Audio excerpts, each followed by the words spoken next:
Welcome, everyone. Bienvenidos.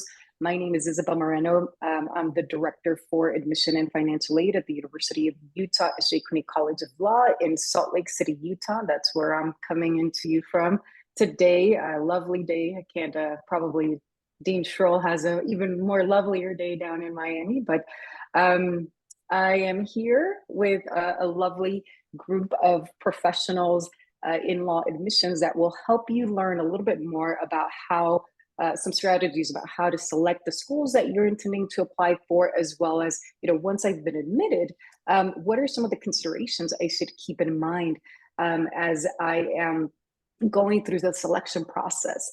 And so let our lovely panel introduce themselves. And if we can, let's begin with Ruben. Sure, happy to. Hello, everyone. My name is Ruben Fierros. I am the Director of Admissions at the James E. Rogers College of Law at the University of Arizona in Tucson, Arizona. It's a beautiful day. It's like 75 degrees because we're in the middle of monsoon season, which is a gift here because we just went through a very warm summer. I've been at the U of A for 9 years now, all in higher ed. My background comes from working in undergraduate admissions for 7 years, and I've been at the law school for the past 2 years.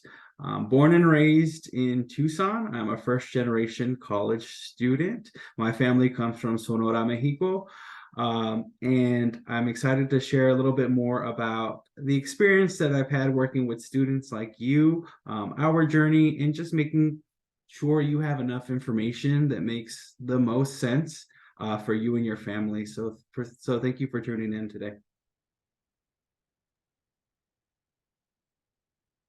Thank you. And I'm delighted to be here. I'm Kat Schroll. I'm the Associate Dean of Admissions, Enrollment Management, and Financial Aid at the University of Miami School of Law. I graduated law school almost 20 years ago, and I've been doing law school admissions for about 15.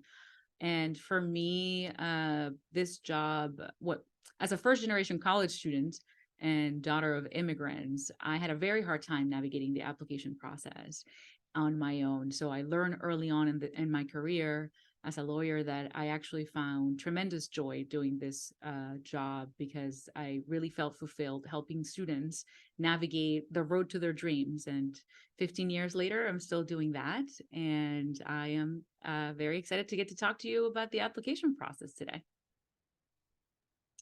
Fantastic. And just so everyone who's in attendance today or watching this recording, this is kind of a full circle moment for me. I actually met Kat back when I was doing my application process when she was still working at a different institution. And so these moments are very precious to me, but it gives you an illustration of just, how time progresses and things advance and things change in both personal lives as well as professional lives.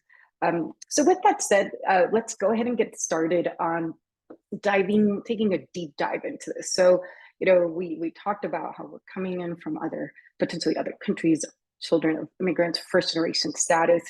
So let's start with, how do we kind of go about the process of selecting a school? If we can, Kat, we'll begin with you, and if you can briefly discuss the cost associated with the application process, because I think sometimes this comes to a surprise, or sometimes we're just unprepared to take on that financial burden.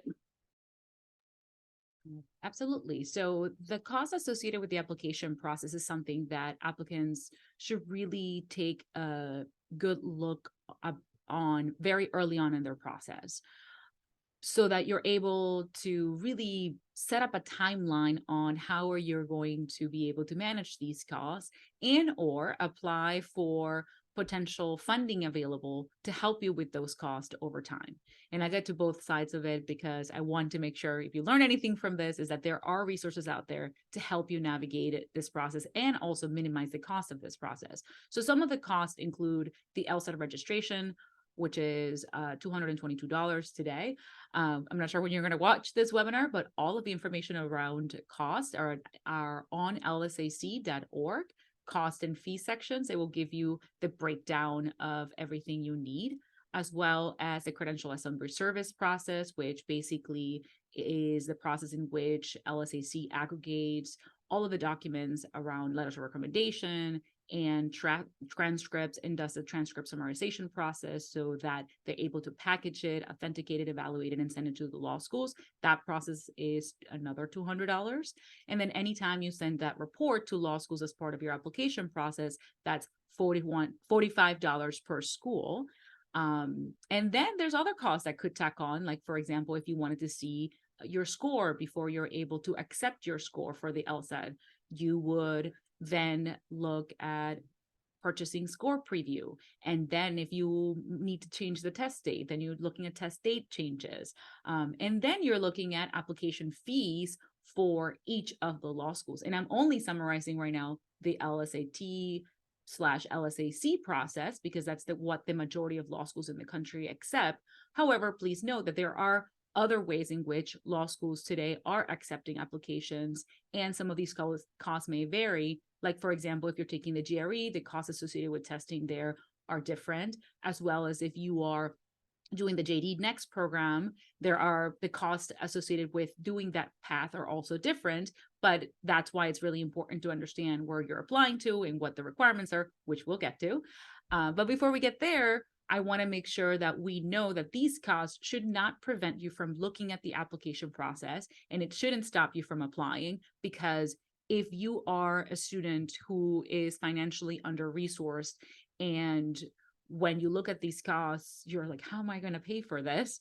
You should be looking at things like the LSAC's fee waiver program to start. As I said, this is all part of their program. There is a program in place to help students, depending on your level of need, afford some of the costs associated with both testing and the credential assembly process. So make sure that you go on the LSAC website and check that process out. Also, the schools themselves have application fee waivers. Some of them have credential assembly fee waivers as well in place. So those are things that you could be talking to the schools that you're working with to see in what ways do they support students in need, so that you're not prevented from applying from a cost perspective or becoming an applicant for that particular school. So that is certainly something that early on you can talk to the different admissions offices, and that you're not the first or the last student to ask that. So you shouldn't feel like you shouldn't be asking those questions so early on. And you want to make sure that you identify yourself early on so that we can give you the best resources that we have to help you navigate our processes. Yes, thank you. Thank you for that, Kat. And I do want to reemphasize a point Dean Schroll made, or Kat, and I want to, make sure that you feel comfortable in requesting these resources, and don't feel as if though you're going to be stigmatized simply because you're seeking out these resources that are at hand. And so now we'll move on to a discussion on how many schools should I apply to? There's so many, right? There's close to 200 ABA accredited law schools, and we'll get to what is the ABA. So Ruben, can you tell us a little bit more about, is there, how many schools is appropriate for me to apply for if I'm going through the application process? And is there such a thing as, are there too many? Are there too few? Yeah, I'm happy to take this on, and I'll start with something that you might hear as a candidate who moves on to law school, and really it depends. And so it really just depends on your story and what you want to do. This is an opportunity for choice and for change, and I think it allows you to really do some great research on opportunities available to you. How many should you apply to? I think really there are some key factors that you should think about when you're applying to law school. Fit, I think, is an important piece. Cost, size, location. When I talk to candidates, it varies. I think I talk to students who apply only to the University of Arizona's law school because they're local and they want to stay regional. But I also talk to candidates who apply to over a dozen. And so there's no real right answer to that. I think you do what you're comfortable doing. As my colleague Kat talked about, there are certainly some fees associated with applying to multiple schools. So you want to be mindful of that. If you and your family have a budget that you want to be mindful of, you might want to think about not applying to over a dozen. But again, that story is up to you. One thing that I would talk about when you're applying to multiple schools, if you are a candidate that's choosing to do that, it's important to manage that wisely and doing that in an organized fashion. When you are applying to multiple schools, you might run the risk of submitting materials to the wrong institution. That is something as a reviewer that I see is if you're submitting a personal statement and you talk about Arizona law, but you're not applying to Arizona law, as someone who's reviewing that, that might not look great. So it's important to be organized when you're thinking about applying to multiple law schools. The question has come up, is there something of, is there such a thing as applying to too few schools? And that's a tricky question. Like I mentioned, some students just apply to one law school, but I do encourage candidates to think about options. I think it's good to have too many options and not enough. When I talk to students about who are thinking of just applying to one law school, I make sure that we have a conversation about having other options, because I don't want you to get to a place where you have apply to a law school and you don't get the result that you were thinking you were going to get. And so having to pivot maybe later on in the cycle, or after you've maybe decided on housing and things like that, can be a really tough conversation for us to have with you. So I think it's important to maybe have a couple of schools in mind, do your research on those schools, and then apply to at least two. And Arizona is a great example of that. The state of Arizona only has two law schools. And so, our choices around here are limited to two, but we have wonderful schools outside of this space too. And I know that traveling to other places might not be ideal, but I would rather you have a plan than finding out that your dream didn't work out. And so that's a tough conversation to have. Just make sure that you time manage it if you're applying to multiple schools. And if you are considering really only one or two, maybe look at some other options related to region or to cost, because there are wonderful, as you will find out, we represent wonderful law schools here in this space today. And you might not even know some of those exist. And so it's important to kind of go out there, check them out, talk to people like us, because I think we're the ones that wanting to share and complement other law schools too. We're not the only game in this space, and we want to make sure that you know about all of your resources. Wonderful. Thank you so much for that, Ruben. Anything you'd like to add, Kat? No, I think that those are really great options to think about when you're looking at the application process. And I'm sure we're going to get into it in some of the next questions. So I don't want to make that question super long. Sure. To keep up the pace, I'm sure we're going to get a lot of questions from the audience at the end. So I want to make sure that we leave ample time. Sounds good. So Ruben did a wonderful job of giving us some factors that interested students should consider in determining where to apply, such as location, and other things. Kat, do you have anything that you'd like to contribute to that? No, absolutely. So I think that there are key factors that students should consider in the application process. The first factor that I think a lot of students forget about is, what are their goals? What do you want to do, both from what do you want to get out of the academic experience, and what do you want to get out of your career, or what career trajectory you expect after you graduate, and having a good idea of what are your non-negotiables in terms of where do you want to practice, or where do you want to take the bar potentially, what type of work do you want to do. We don't expect you to have your whole life planned when you apply to law school. And it's okay to also not know exactly what you want to do. But at the same time, it is an investment. The law school process is an investment. And you want to kind of take these steps with a very thorough approach on how you evaluate different factors. So and how you weigh those factors really depends on the professional goals that you have ultimately after your career, even if those goals may change along the way.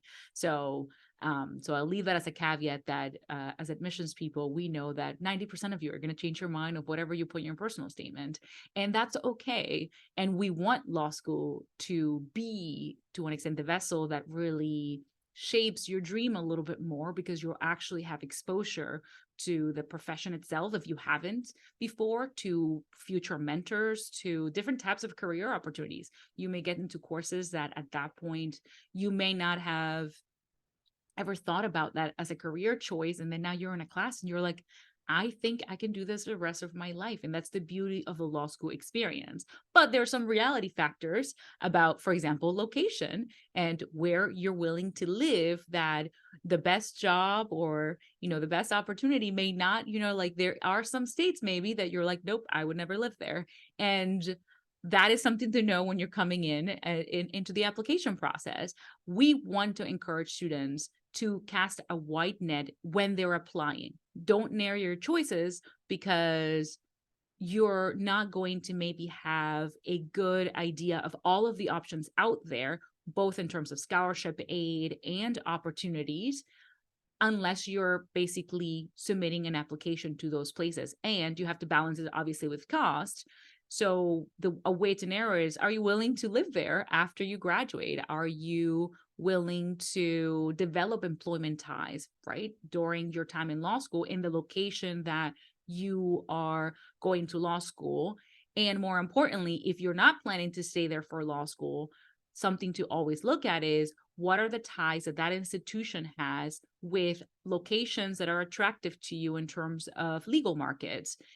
How many graduates typically go to those locations to work after, or even the type of positions or employment opportunities that you're looking for. I worry about giving such nuanced advice about kind of these specifics because you also don't want to narrow your world at this early point in the process, but are things that you should be going through as you're considering the different options.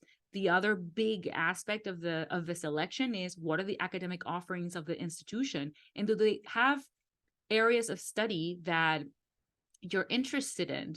If you want to be if you want to study maritime law and the law school does not offer maritime law courses, the law school could be amazing, but if they don't have the courses that you need to pursue that specific career, and that's a very specific career that only, less than 15 programs in the country probably have courses in that area, then you want to look specifically at those programs that have those offerings. Most of you are coming in with probably more broad ideas. I want to do business law, and I want to do litigation, or I want to do, and then you look at the different options of the academic offerings: courses, experiential learning opportunities, clinics, types of seminar courses, also what type of practicums or opportunities for employment, like externships or internships they offer through their summer programs.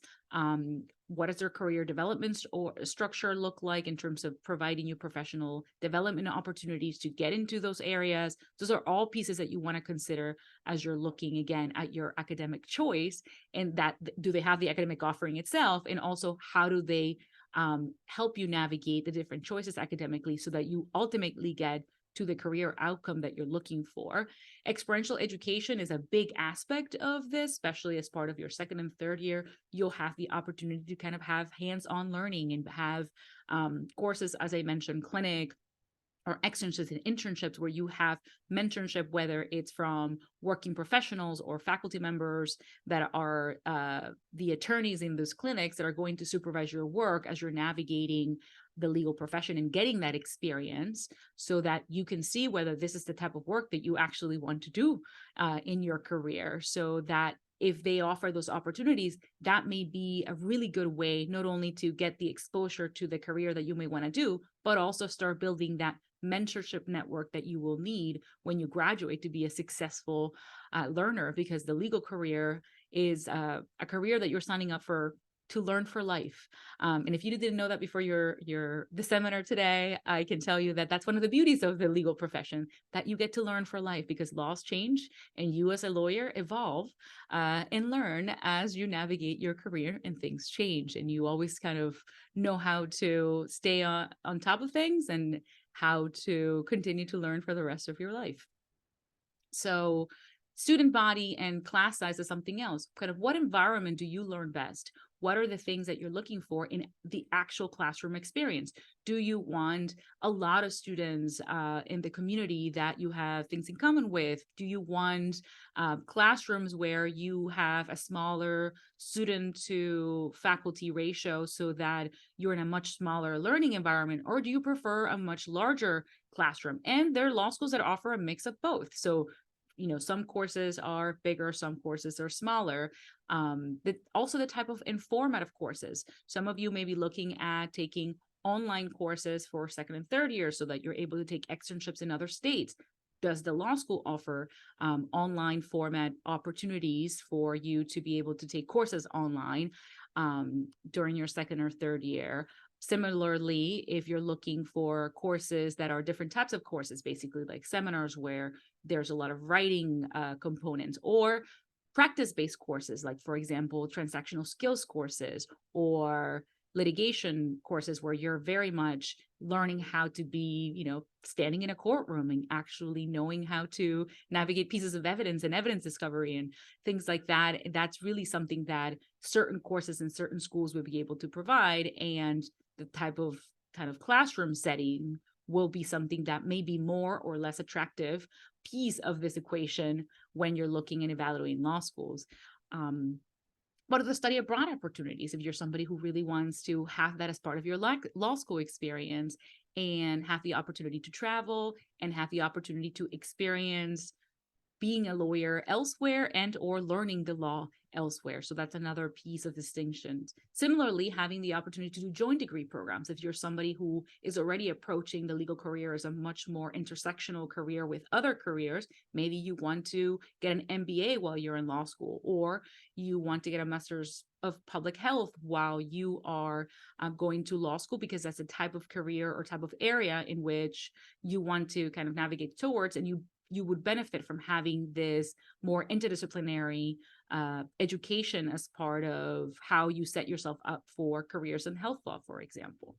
So those are, again, there's a ton of different factors that I'm talking about, and you're probably like, oh, I maybe did think about that, and that's okay. And the whole point of having this list is so that you have a checklist of things that some things you'll be like, yeah, it doesn't matter. That's not important to me. And some are like, you know what, you're right. That is my non-negotiable. And looking at those factors and understanding which factors of those are important to you are really key to navigate kind of how broad do you want to take your search as you're looking at law schools. Note that I have not even mentioned LSAT or undergraduate GPA, right? Because for me, those are pieces that you're bringing to the table, not what the law schools are bringing to you.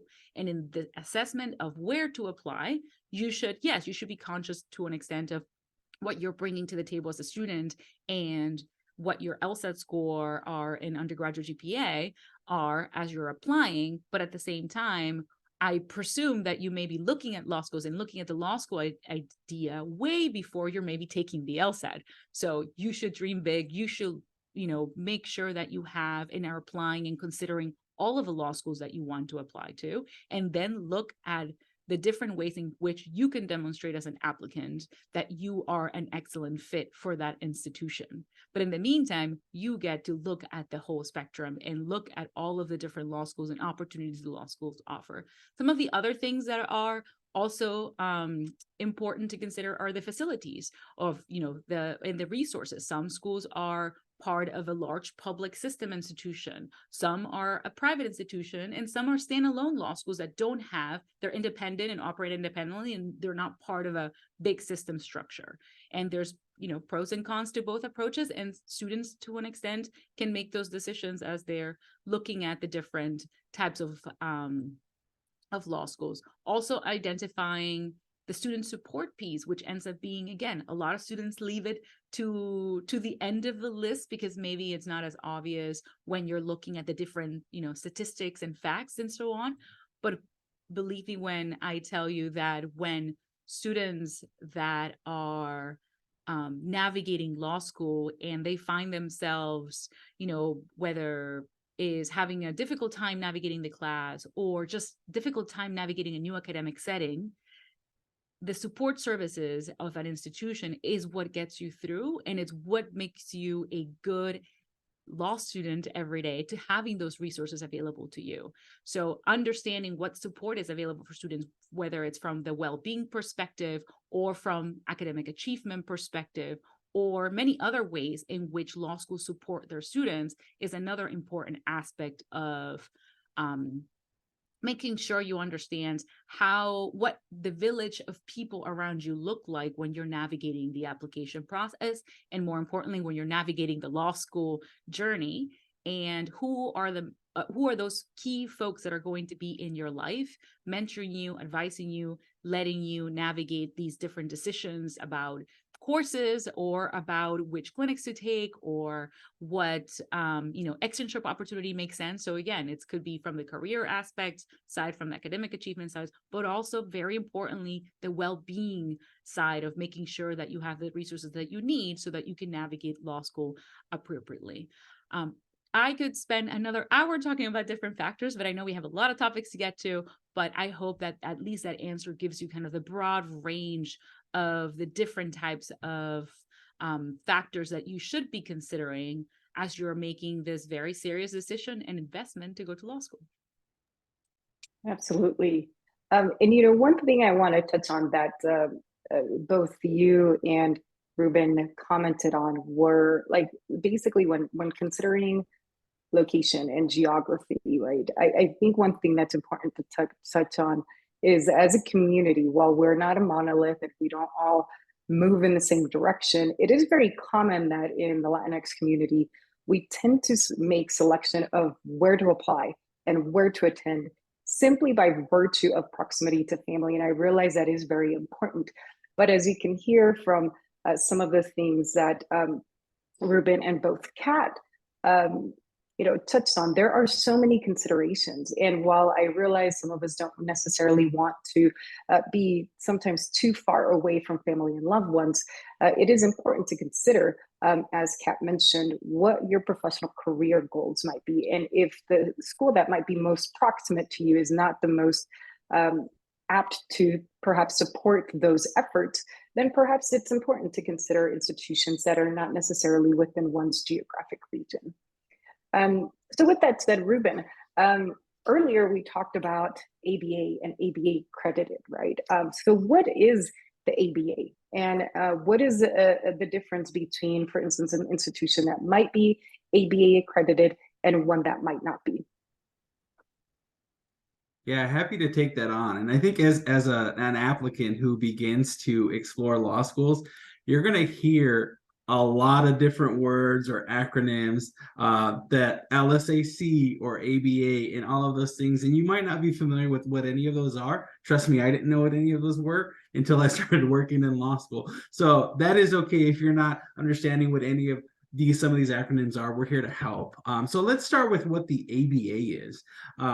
And so there are ABA accredited schools, and there are non-ABA accredited schools. The ABA stands for the American Bar Association. And there, as Isabel mentioned, there's about 200 schools that are accredited through the ABA. And the ABA does a lot of things, and you'll hear the ABA throughout your time in law school. Specifically for law school accreditation, this is kind of the organization that gives some of our law schools a really thorough review, and they come and they do site visits, and they really are at the core of all of it, making sure that the education that we provide at our accredited law schools will help you be successful, not only during the time that you're with us, but also when in regard to bar passage, which is an important, huge piece of your decision making, and also employment outcomes. And so there's a select standard that the ABA requires for us as law schools to meet in order to be accredited. The beauty in your law school selection is that there are hundreds of law schools, hundreds. And so there are non-ABA accredited and ABA accredited. And you can find a lot of different resources, but ultimately you might want to think about what you're hoping to get out of it, because ABA accredited opportunities I would say have more robust opportunities as far as outcomes for our students, as opposed to non-accredited schools. But if you are a student who maybe wants to stay regional within your law school, a non-ABA accredited school could work for you as well. So let's talk about some of the opportunities if you choose to go to an ABA law school. If you go to an ABA law school and you sit for the bar, you're able to also say, let's use the University of Arizona for an example. You graduate from Arizona Law, you sit for the bar in Arizona, you practice in Arizona for a couple of years, but then maybe you decide, you know what, I found a great opportunity in another state. I would like to sit for the bar in another state and practice in that state. As a student who graduates from an ABA law school, you're able to do that. There is some limitations as a student who doesn't attend an ABA accredited school. You typically are going to stay in your region because it doesn't allow you to sit for the bar in other jurisdictions, which can kind of be a pain. So those are some things that you might want to think about. If you are a student who attends a non-ABA law school your first year and then decides that maybe wasn't the best fit for a variety of reasons and you would like to transfer, some law schools, like Arizona Law, do not accept transfer students who come from non-ABA schools. So that's something that you might want to consider too. There are a ton of resources to help figure out what schools are approved through the ABA, what aren't, and why that matters. I think that's the core of all of this. And so there are some great opportunities for you to explore. The ABA has great resources for you online for you to explore which schools have accreditation, are going through accreditation. There's quite a bit of things on the web. The ABA, one of my favorite websites through the ABA that I sent a lot of candidates to is abarequireddisclosures.org, because you can see a lot of things in there. There's something that all schools that are accredited need to submit. It's called a 509 report, which is super duper helpful to applicants, in my opinion, because it gives you really good details as far as the incoming class profile per school. So things like median GPAs, median test scores, the class size, how many students got scholarships, what is that amount? So those 509 reports are one of my favorite tools that I share with prospective students to kind of help navigate this process that sometimes can be overwhelming. Again, the LSAC website has a ton of resources for prospective students. One of them being one of their guides to ABA approved JD programs. So it's nice to kind of list them all through, you can sort it by alpha, you can sort it through state to kind of explore things in your region. Or as Isabel said, if you want to kind of just see throughout the map in the country, where are some accredited schools, that's a great place to do that. Just a quick plug too, if you haven't been on LSAC's website, please get familiar with it, because all of these things that we talk about are going to be in that space. And so as you become ready to apply to our law schools, you are going to be using that website more and more. And so the sooner you can get familiar with their spaces, there's a ton of cool stuff for prospective students. Go out there and check it out, because it's really, really helpful. Access Lex is another website that I certainly encourage prospective students to go check out. They have an Explore JD website or resource on their website that kind of helps the prospective student space to help explore some of these schools. I think the point with all of this is that there's a ton of resources out there, and us included, to help you explore what that can look like. Non-accreditation versus accredited schools can be a little overwhelming in the conversation. And like my colleague Kat mentioned, I could go on for a long time sharing, the pros and cons of some of those things, but I encourage you to go check them out. If you are a student, let's say, that is exploring a non-accredited school and you are comfortable staying in that general region to practice, it could be a good fit. Things for all law school students that I encourage for them to explore is look at those schools' bar passage rates. I think that is super telling, because going to law school, some of the goals should be to be employed, but also to pass the bar. And if we're not doing that successfully, then what are we doing here? And so that is something that I encourage you to check out, is look at those bar passage rates, because I think those are super telling of the experience that you will have and the preparation that you will gain when you go to our schools. So I think that's an important thing to think about. Again, wonderful resources at many law schools. Just do the due diligence and research to figure out what works best for you, and then talk to people like us when you have questions. And on that note too, all of us represent different schools and we all work in the admissions space. And so some questions that sometimes come up is, when is it time to talk to people like us? And so, I certainly appreciate a student who takes a proactive approach for the law school education. The more you know, the better, I think. We all host different events. We all host visits. I would say in an average situation, students who I speak to typically are about a year out of their application cycle. So students that I'm meeting with this week are hoping to apply for fall of 2024, but that does not limit you to that kind of timeline. I had a student come into our office yesterday who was a sophomore in college and just wanted to see what should be on my radar as a sophomore in college. That is such a valid conversation. And I hope that some of you who are watching this are in that same space. I don't know if it's ever too early to be thinking about law school.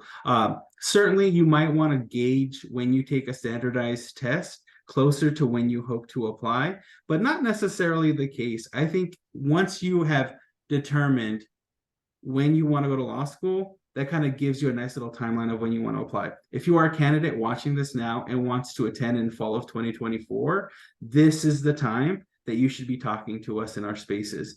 This is the time that you should be attending LSAC forums throughout the country, going to our college fairs. We have prospective student events. This is a really good time so that you can see when applications open, when they are due, if there are scholarship and financial aid timelines, because it is very relevant to the cycle that we are in at this moment. So again, if you're a student that wants to come this fall, please come talk to us. And when I say this fall of 2024, please come talk to us now. And if you're earlier in that timeline, or you're not even sure about when you want to go to law school, you just maybe have that idea in your back pocket, we are always happy to facilitate those conversations because there's just so much opportunity out there. And I know that it can get overwhelming, but I think we have some nice tips and tricks certainly to help you with that. Speaking of help too, I think the more help you have, I think it could really help you. But also I think there are certain preconceived notions about what it takes to be a successful law school candidate. And everyone's path is different. Your experience and mine are so different, and that should be celebrated. There are great resources. We talked about the LSAC website. There's quite a bit of websites for you to go out there and explore. Us as admissions professionals are wonderful resources. But there are also some other things, like there are consultants out there that provide services. Oftentimes they are paid services to help decide to where to apply. I've had a conversation with some students recently about, do students need consultants to help them decide to where to apply? In my opinion, the answer is no. But there, I think in our roles, in our spaces, we all are consultants. And so it just depends on the space that you're looking for. The one thing that I worried about, just finances and making sure that this is an affordable decision for you and your family. Sometimes consultants can be paid or require a fee, and that can be tough. But there are so many other alternatives to the title of consultant. One of my favorite resources, if you attend an undergraduate institution that has pre-law advisors, go into their space. If you haven't, do it now. And pre-law advisors will support all students in all majors. You don't have to be a certain type of major to be successful in using their resources. And so at my school, we have a staff of pre-law advisors who help the undergraduate student successfully apply to law school and give them feedback on things like your personal statement, what should be on your resume, timeline for securing professional references. And so those are things that are incredibly helpful, included in your undergraduate experience. Please check them out. They're always willing to help, and they also are going through it with you. They are helping students who are at the same timeline in the same space as you. And so that's kind of nice to kind of they can give you feedback about what other students are doing in your timeline to be successful in that space. So that's, I think, an incredible thing too. we have faculty that mentor undergraduate students. A lot of our faculty will reach out to some of younger students to kind of help them with that space too. So if you're looking for alternative resources, again, this panel's great. We've been in it for a long time, but there's other people like us too that are doing it. And then also, you might have access to current students or legal professionals who have done it before, and they can really, help you and mentor you in some of those spaces. When you're thinking about where to apply, admissions offices are great, but also poll the audience, see what else other people have done, what they liked about their experience, what they didn't. And again, if you have pre-law advisors, it's one of my favorite resources. I cannot plug that resource enough because I think it really does make a difference or adds really valuable support as you begin to explore this space. Thank you so much for that, Ruben. And I think it's such a great point to point to or direct folks to pre-law advisors, because I think of a thing that is important for us to kind of also share are the things we might not be able to do in our roles, right? If I'm not mistaken, everyone on this panel or in this discussion, we're all reviewers, right? And so if unfortunately, if someone comes to me and they give me, here is my resume, here is my personal statement, can you give me feedback on that? That is often, at least from my experience, not often the case where we're in a position to do so, right? Because it's basically a conflict of interest as it relates to our role as reviewers and being on the selection committee. And so it is important to be able to find those key actors that can help us review those documents and provide feedback in a way that potentially our offices might not be able to do, though we can provide support in ushering folks through the admission process.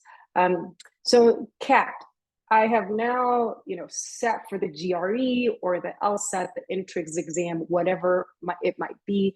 I've submitted my applications, letters of recommendation, everything. I'm now hearing back from schools, right? I've been admitted here, potentially waitlisted here, and still maybe waiting on some schools. But for those of us, like if we've been admitted, now it's time to transition into the space of, all right, well, now I really have to at some point pick, right, and commit. So can you tell us a little bit about what's the difference between, I'm selecting schools for where to apply and how to select a school once I've been admitted? Absolutely. So I think two pieces that are key to the decision is one, who made it through, right? Which of the law schools that are offering you different packages, whether, in terms of admission, in terms of scholarship or grants, aid, and so on. And what do those law schools look like? Obviously it's unlikely that you'll get admitted to all of the law schools that you apply to. And now you are actually in a position to look at the factors we talked before and compare those different law schools, and maybe in the meantime have added a few factors based on conversations that you may already have had with some of the institutions in the process. You'll have the opportunity, once you are admitted to institutions, to visit. So you'll have the opportunity to, especially if the school offers admitted students days or admitted student experiences, you will be able to actually get as close as possible to what it would look like in the best case scenario at that institution. Every law school puts on their best event to really showcase you all of the things that they have to offer. So those admitted students days are going to be key, but they're key because you get to be one of the members of their community, and you get to see if the law school is a good fit for what you're looking for. And yes, we're looking at a lot of the factors that we talked about, hard factors in terms of location and opportunities and externships and academic offerings and so on, that you will also help you navigate this very important piece. But there's something real about feeling welcomed and that you belong in that institution and that you feel like the village that is going to support you. It actually comes through when you are in person, and the people that you're going to meet in terms of the alumni network, in terms of the counseling process, whether it's career counseling or student affairs, and those people who are going to be part of the mentorship program that the school offers, and more generally, the alumni network of the school, are they engaged, and are they engaged at the level that you're comfortable with? And more importantly, do you feel like those are the type of people that are truly going to be effective in supporting you to get to the goals that you have? And I really always will advise students that you have to go to law school to experience it and see it for yourself. I'm always the person that says, do the admitted students day, but also go on days that there is no admitted students day and get to sit in the class. And, you know, we all offer visit programs where you actually get to sit in a real class and look around and get to learn, see what a faculty member, you know, what the law school experience is like. And you don't even have to be an admitted student to do that, by the way. You can do it all the way now as students. Just go on our websites, and there are opportunities out there to actually get to see what the law school experience is like. And that fit piece for me ends up being probably the most telltale factor of whether that law school does fit for you, because you can see, one thing is to see in an Excel sheet, and another thing is to actually talk to the people that are going to be in your everyday life. And law school is a long process. It's a 3-year, for most people, it's a 3-year to 4-year process where you are in that institution, and the alumni network is for life. And as you know, the legal profession is considerably a small profession. So the impact of that alumni base that you join is going to be very important. So you want to make sure that certainly you go to an institution that you are proud to belong to, and that you feel that you're welcome to, and that is going to give you the right resources to get to where you want to go. In terms of other factors that maybe we didn't stress as much on the front end, Ruben certainly touched upon a little bit about the bar passage thing. Those are more short-term pieces of kind of outcome measures. I always tell students to look a little bit beyond the short-term measures, because those are measures that only look at graduation, right? Like what happens right after you graduate, which is certainly important consideration, but you also want to look at the long-term piece. So, for example, the type of alumni network that the institution has, where does that alumni network has impact? So where are there large concentrations of their alumni, and whether those communities of alumni are engaged with the institution and are going to provide opportunities to open doors for you into different legal markets, or particular job paths that you want to consider. And the alumni are so instrumental in being mentors and being coaches while you're at the institution, by opening doors for you for opportunities, whether it's internships, externships, job opportunities. And down the road, when you are even a graduate, if you are looking at doing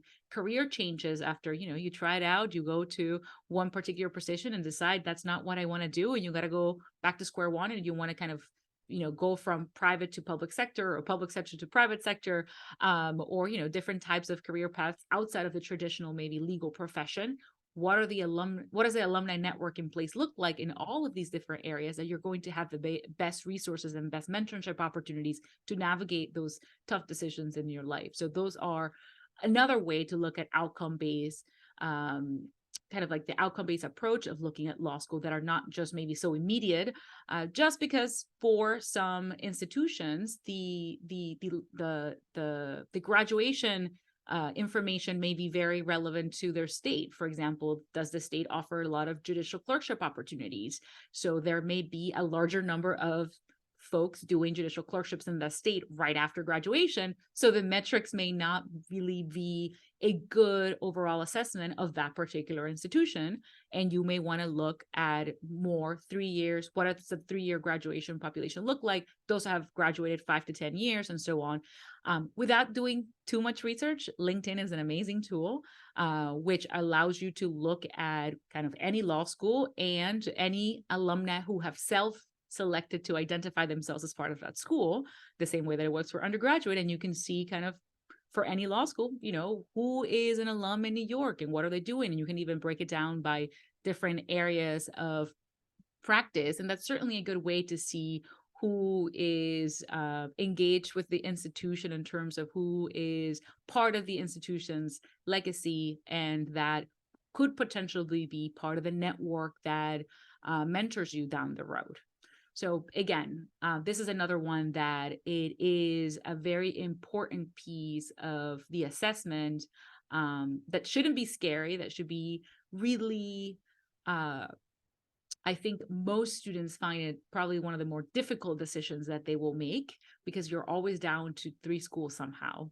And you're like, I'm not sure what to do. And you even sometimes after the admitted students day, you're still talking with us. And that's where having a good established relationship with the admissions office that you're working with and understanding the type of people that are in that office that can give you the information, and more importantly, connect you with the people that are going to give you the information that you need to make the decision. For example, if you really care specifically about, career outcomes, maybe connecting you with part of the alumni network for the institution, the admissions folks, and the way that they're able to supply that information and make those connections fast when you are kind of down to the wire to making those decisions will be an important piece. So establishing those connections early on and knowing who are the people that are going to help you navigate the process is the reason that we're here today, to make sure that if you, aside from all the wonderful advice we give you, is that that there are people like us working in admissions offices around the country, that the only reason that we're here is to help you navigate the process,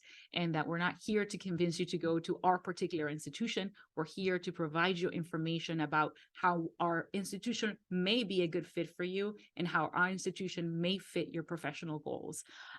But again, we talk to thousands of students every year, and that is why we do this job. So reach out, be part of the experience, and make sure that we are actually connecting with you so that you're able to get all of the answers that you need to make the best decision for you.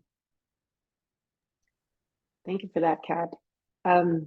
So Ruben, can you tell us a little bit more about any other suggestions about how students can learn more about, Kat making references about good fit, right? So I remember having gone through an experience where, I was very fortunate to get into a few of my top schools, right? And I remember visiting a school, I'll leave the name out, but I remember right when I went in there that nobody talked to each other, everyone avoided eye contact. And that really gave me a feel for the culture of that particular institution, and made me really assess whether that was a good quote unquote fit for me. So do you have any suggestions about how we might be able to learn more about whether or not these are good fit institutions for us? Yeah, no, I think that's an important piece, and I think when you talk to admissions professionals, we talk about fit so much because it's I think such an important piece to all of this, and I think it's something that we take very seriously at our law schools. And my colleague Kat really did talk about quite a bit of opportunities. My go-to suggestion always is going to visit if you are able to. But one thing that we haven't talked about is, what about the candidate who isn't able to visit for a variety of reasons, whether it's location, distance, finances. And so if that story speaks to you, please know that in this space that we can do many things virtually as well. We're hosting this panel on Zoom, and that is something that we provide for admitted students as well. And so something that I don't want any candidate to be discouraged that they can't come visit our spaces. We can come to you. And so we can provide conversations on the phone or via Zoom. We can connect you to current students and faculty. So as you're making decisions, you can kind of get a general idea of what the fit looks like, even if you're not able to come directly on campus. The other thing that I will shamelessly plug is talk to the current students. We have a student ambassador program here at this school, but every law school has students, whether they have an ambassador program or not. We can connect you to the students that are doing what you want to do. And no one knows our college spaces better than the students who are going through classes on a daily basis. And so I think that can give you a really authentic picture of what it looks like in those spaces, whether it comes, and ask them, about anything. What is it like to live in that city? How many hours do you spend outside of class studying?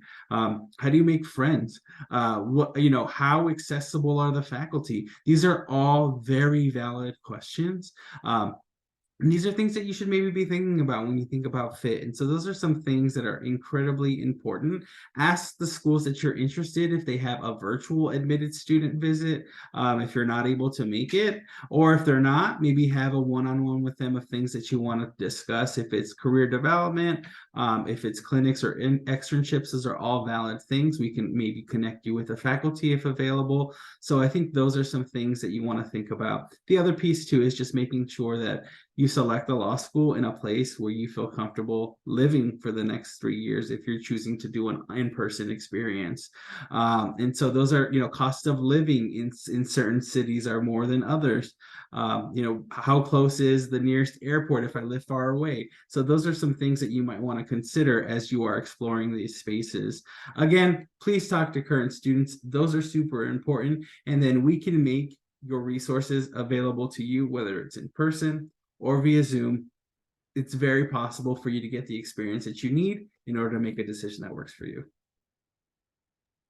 Sounds great. Thank you for that, Ruben. I do want to say there are some institutions, I realize this is not necessarily all institutions, but it doesn't hurt to ask. There are some institutions that may provide some financial resources for those who may not necessarily have the means to visit that physical space in person. And so again, it doesn't hurt to ask. And get an idea of what that might look like for that particular institution. And as you were talking, Ruben, it really did occur to me that we haven't even touched on, like, there might be institutions that also offer online programming, right? Online academic programs. And so I do want to just make that acknowledgement that as you're researching institutions, both that you've been applying to, where to apply to, as well as once you've been admitted, that there are some online institution or online programs that may be available, or part-time programs that you can consider. So with that said, we keep referring back to this kind of financial component and really how important that is in at times when it comes to really down to the wire. So Kat, for those who might be like public service minded or have an interest in working in perhaps industries that are not necessarily well known for, the highest financial compensations in the legal market, can you briefly describe this loan repayment assistance program, or otherwise known as an LRAP? Like, what is it, and how can I maybe take advantage of that? Absolutely. So loan repayment assistance programs are a tool that helps students make payments on their educational loans and are typically available from schools. Some schools have their own programs, employers. Some states actually have this program built in as part of their state programs, as well as the federal government.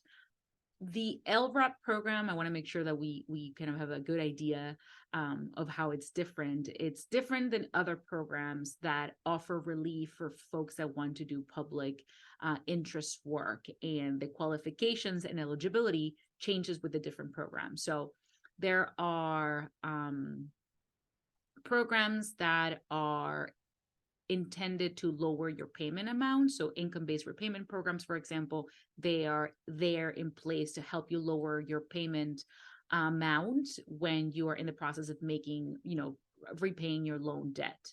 Then there are forgiveness programs where basically when you reach a certain number of time, a designated amount of time, then you are eligible to receive loan forgiveness.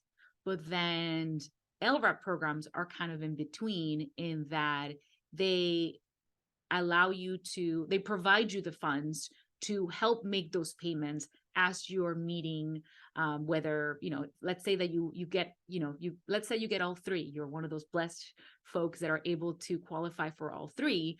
The income-based repayment program will lower the amount of money that you have to pay. Then you are set to, say, work for a certain amount of time a program will say, okay, you have to make 120 payments, and that's kind of the qualifier in order to be able to then forgive whatever loan you have as a remainder when you reach the 120 payments.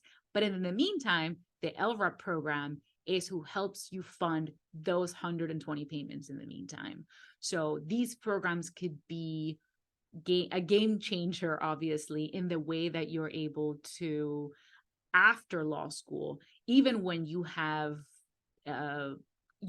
graduating with a substantial amount of debt, you're able to, if you're able to qualify for these programs, you're able to have substantial relief to then be in a position to continue to do the work that you love that maybe won't be as lucrative as working for a private sector employer. So it's definitely something that students should consider, in addition to other financial decisions you may have made in law school. I mean, law schools, and we didn't go into as much detail as we probably were hoping for, but law schools have scholarships that are part of the application process, so that you would receive it as part of a either merit-based or need-based process through the different admissions offices. But then there are some law schools that have continuing student scholarships, so that are for upper level students. There are law schools who offer stipends to be able to cover summer positions, fellowships, and other types of summer work. There are law schools that offer then post-graduation fellowships and other types of funding to be able to support, again, public interest work. And those are things that are only available through particular institutions or particular programs, whether it's, again, state, school, employer, and so on. So if you are somebody who's going already into law school thinking about this, when it comes to the, when it comes to the investment piece, you really need to think a little bit more beyond just the admissions process. You're looking at the admissions process about, what type of funding is available while you're in law school, what type of funding is available maybe right post-graduation, and then what type of funding would be available through these loan repayment programs that you may qualify for. I have to say that when I was an applicant, or even when I was a student and when I was a recent graduate, I didn't even know a lot of this information. And I think that it's one of the pieces that kind of gets buried on websites, which is instrumental for students who want to do public interest. So I can't stress enough, if this is something that, if you know in your heart that that's the kind of work you want to do, these programs are amazing. They're there in place exactly for students like you. So make it part of your process as you're looking at different options to look at when you're considering law school choices. So it's definitely one of those factors to consider as you're looking at the different options of offerings. Wonderful, thank you. So, as we've been going through this discussion of both the how to select a law school, where to apply, how to select a law school after I've been admitted, one thing that we haven't really touched on, which could draw some perhaps controversial, points, are things that are, I feel like, for a lot of candidates potentially in their mind, which is rankings, and in a way, reputation, and what role that plays in our consideration aspect.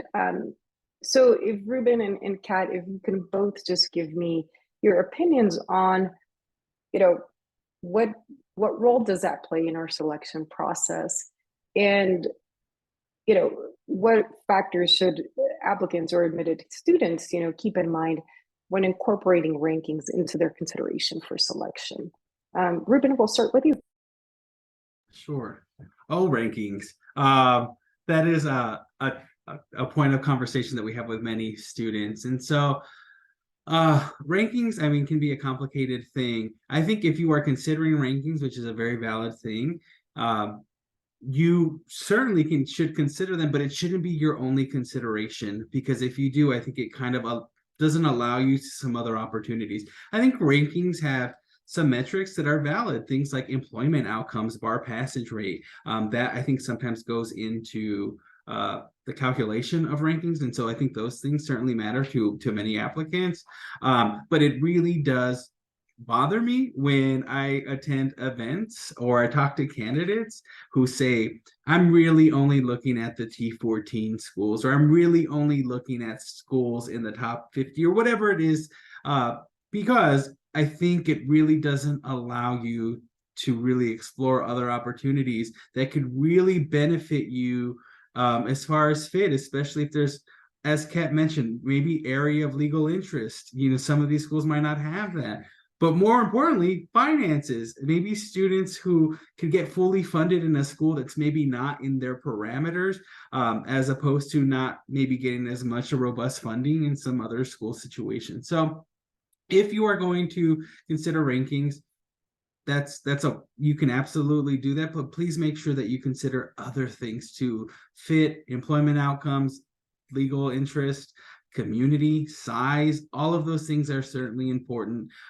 So it's a tough thing. Certainly, you're going to make a decision that works for you and your family, and I think we're going to respect that. But I just really hope that as you make those considerations, you don't eliminate opportunities that really, really could work for you and your family. Okay, any thoughts there? Yeah, so rankings is a factor that can be considered, but we talked probably we discussed over 30 other factors that are important to the decision. And for any student who, will say, well, it's so important to me to that, what the ranking of the institution is, then I will always say, tell me what the methodology of the ranking is. So tell me the 12 factors or, 9 factors that are primary factors in the methodology in how they're weighed. For example, the quality of the class teaching or the quality of the curricular offerings are not considered in the rankings. If you're, going to talk about career outcomes, yes, employment data is considered for the most, for the most recent graduating classes, as well as bar passage, but salary information for their graduates is not. So, if we're going to look at some metrics, but not others, I always tell students, again, it's one factor that you may consider, but if you are going to base your entire investment and your entire legal career on that one factor, you're really, doing yourself a disservice because you're not looking at the full picture. And so I think that is one piece that I tell students, sure, I'm not going to tell you not to consider rankings. I think like any other factor, you have to figure out what is a non-negotiable for you and how that factor may weigh to others.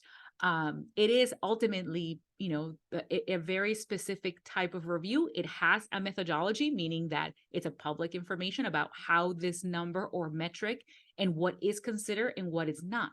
So if you're going to use it, educate yourself about what is it that the ranking actually says and what it accounts for, so that you can understand how you may weigh it against these other factors, which we talked about in terms of scholarships, location,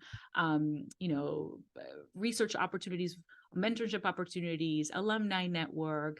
These are all pieces that are not necessarily accounted for in that particular metric. And now you have something to balance it with and have a better understanding on how you're going to make this decision. Also, there's a distinction between rankings and reputation. The school's rankings and the school's reputation are two totally different things, and often have a lot more to do with the legal market in which that school or the legal markets that school may be sending their graduates to, and what their alumni network looks like in terms of different industries. What are the more prominent alums within, or more engaged alums, probably more importantly, in the different types of industries that you're considering that the law school is producing, right? In terms of what is the alumni network in those, and what opportunities do they provide students to engage with those networks, is another piece that you want to kind of consider in those factors. But looking at reputation and why am I talking about the alumni with reputation? Because the alumni network and the legal profession is, to an extent, what is leading the conversation about reputation. Rankings is one aspect of it, but truly the reputation is depending on the legal market. You're going to go to some legal markets and you're going to look, for example, like we're going to talk a very small specific example at the managing partners of, the top firms in town, and even like the top 3 leaders of that firm in the top firms in town. And it turns out maybe some went to T14, but a lot didn't.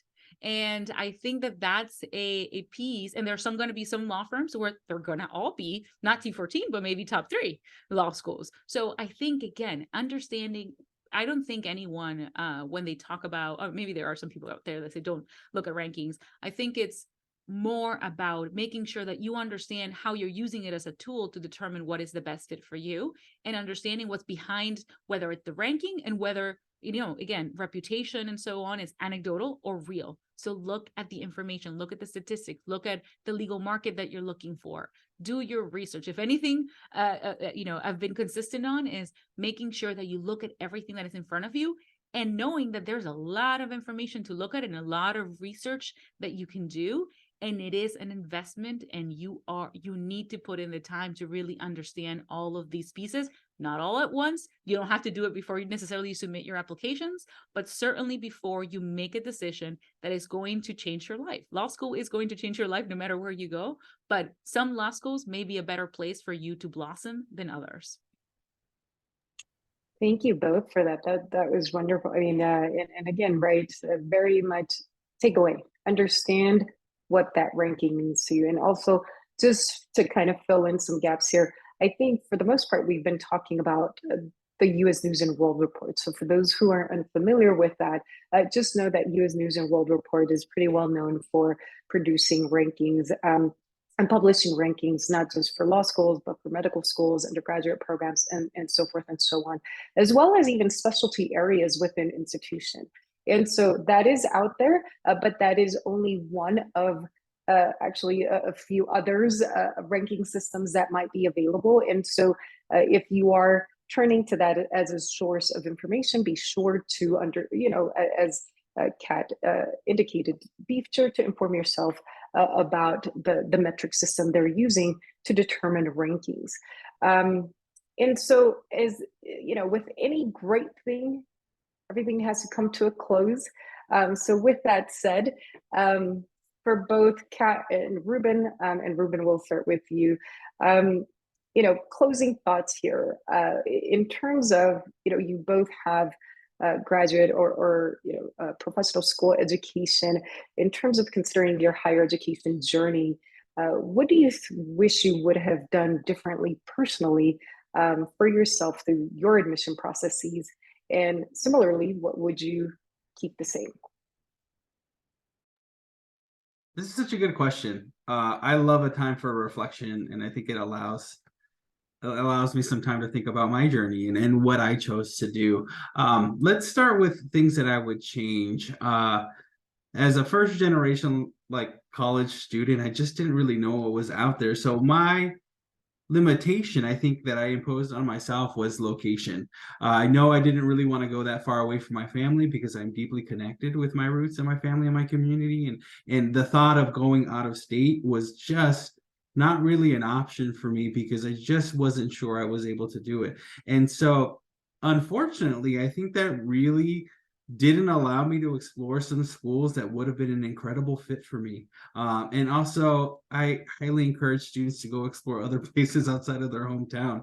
I didn't do that for undergrad. And so that is something that I wish I would have changed. I only applied to in-state schools in both of my degrees. And that's something that I wish I didn't do, because there are so many opportunities. Look at us, we all represent different states and different communities, and they're wonderful and they should all be celebrated.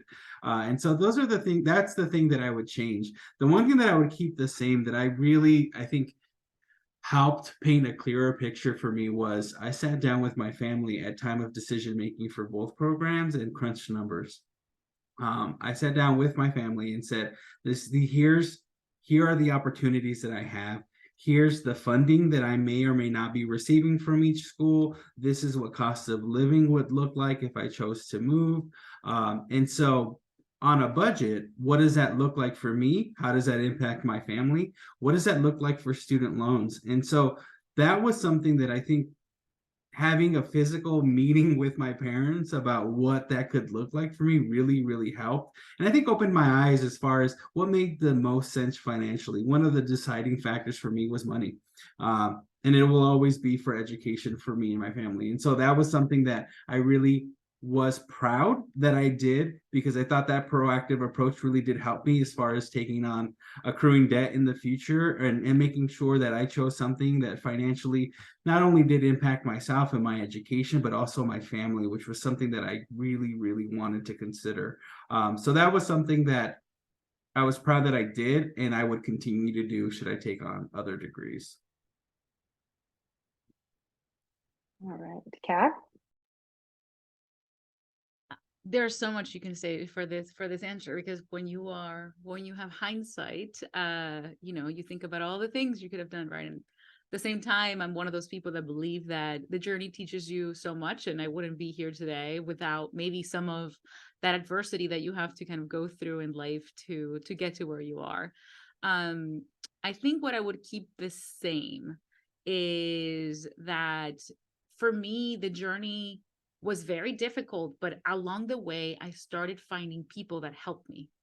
And those people, I lean on because I was very lost in the process, as somebody, again, who was a first generation college student who maybe didn't have the best resources where I was going to school, or didn't have, the best knowledge and information about kind of how to navigate the process. And I met people along the way that were willing to help me, and I actually listened to them.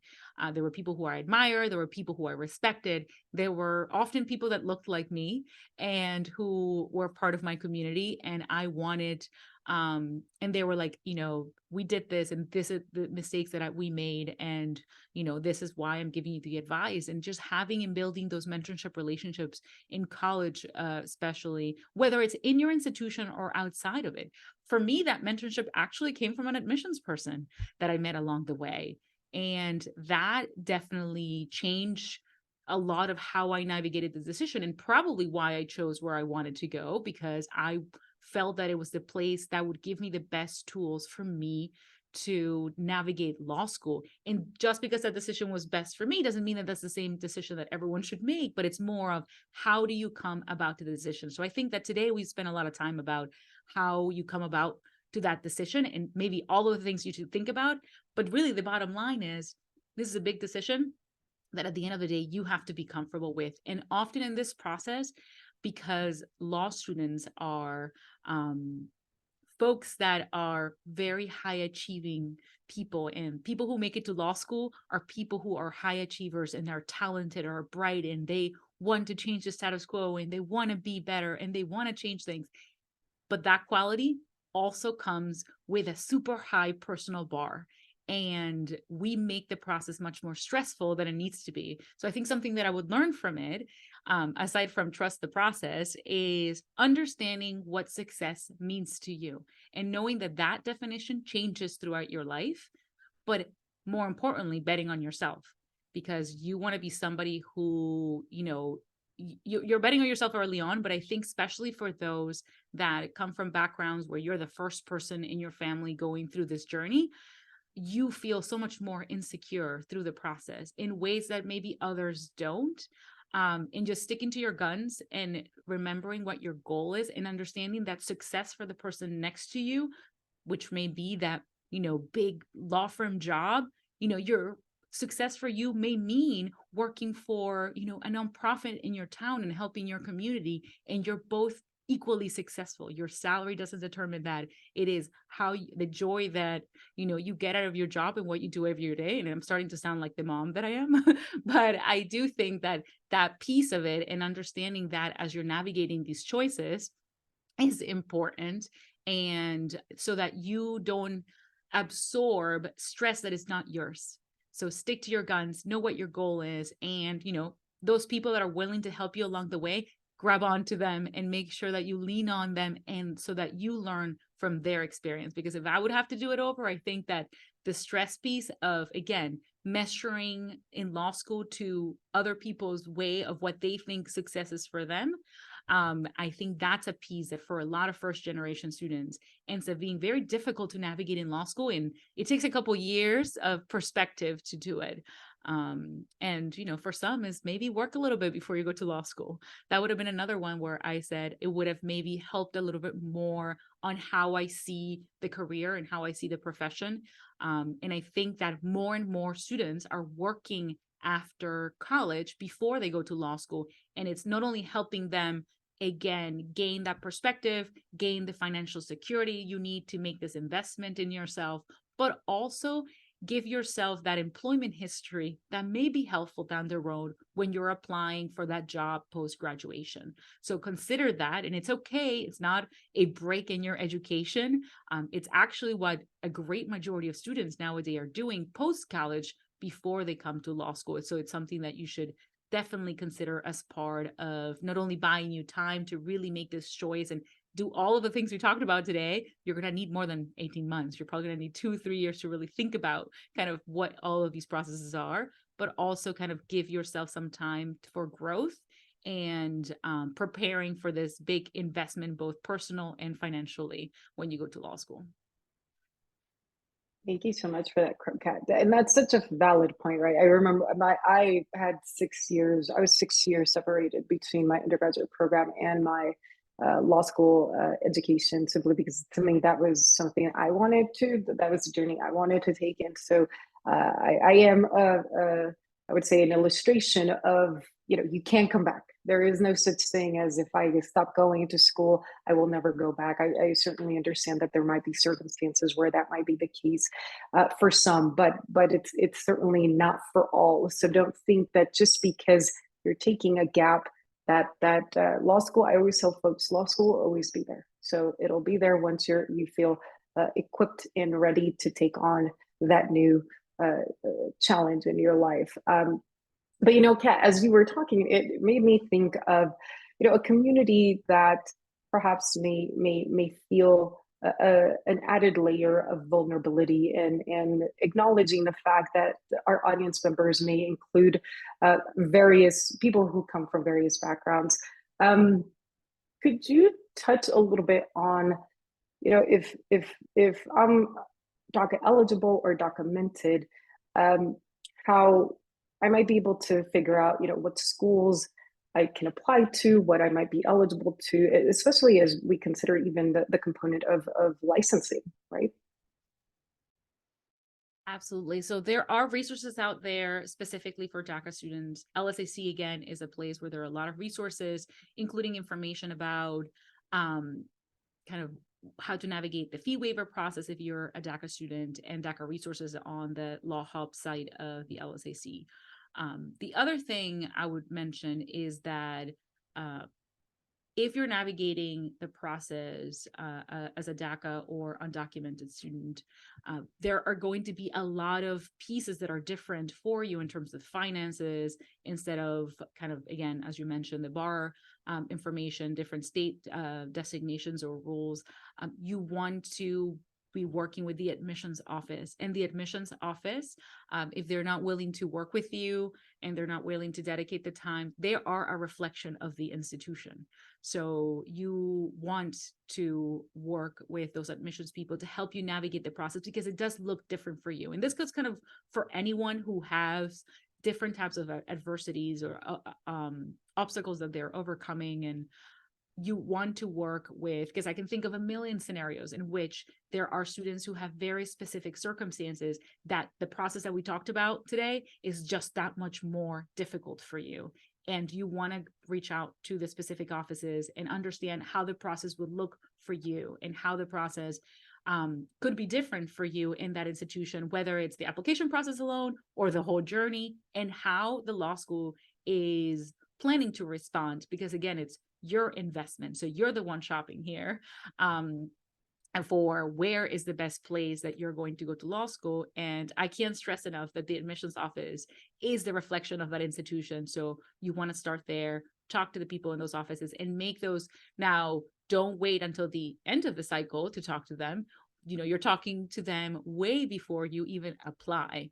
That's when we encourage you to start to make it. So if you're a sophomore or junior of college and you are starting to think about law school and you're already overwhelmed by everything we talked about today, and you have additional difficulties or challenges in the process that you already anticipate, there is not too early to talk to us and have a conversation. I mean, I met last week with a high school student. So that tells you how kind of our range of where kind of we see your journey when you decide to go to law school, maybe the year before the application cycle, sometimes is 8 years ago. And maybe we've been talking and I've had the pleasure of working with people that I talked to them when they were in high school and now they're going to law school, and some of them went straight through, some of them took time off. And again, it's a long journey and that we're here to help you navigate it. So reach out to the specific offices and let's have a conversation. There are some institutions that are better suited than others for undocumented or DACA eligible students. So that is something that you want to make sure you consider in the process. And similarly, how, again, it goes back to fit, and fit is very broad.